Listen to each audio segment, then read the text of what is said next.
Hi, good morning. Bharati కురాక్ల మా public గార్డెన్లో ఉన్నామండి.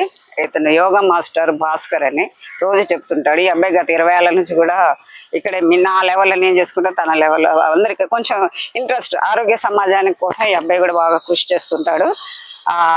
యోగా వల్ల అంటే ఇంటర్నల్ ఆర్గన్స్ ఎట్లా స్ట్రెంగ్త్ కావాలనేది ఇతను చాలా బాగా చెప్తాడు.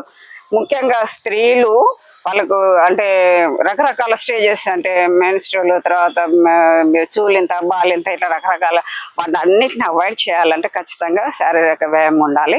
అందులో యోగా చాలా చాలా ఇంపార్టెంట్. ఎందుకంటే ప్రతి వాళ్ళు ఎగరలేరు, ఒకరు చూలింతగా బాలింతగా ఉన్నప్పుడు కూడా ఎగరలేరు. కాబట్టి వాళ్ళు జబ్బులను అంటే నవేడేస్ బాగా రోగాలు ఎక్కువ అట్రాక్ట్ అవుతున్నాయి బికాజ్ ఆఫ్ మనకు ఇమ్యూనిటీ పవర్ లేక.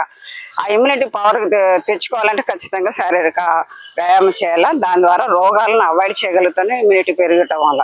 కాబట్టి అందరూ వ్యాయామానికి రండి, ముఖ్యంగా యోగా నేర్చుకోవడానికి. బాయ్.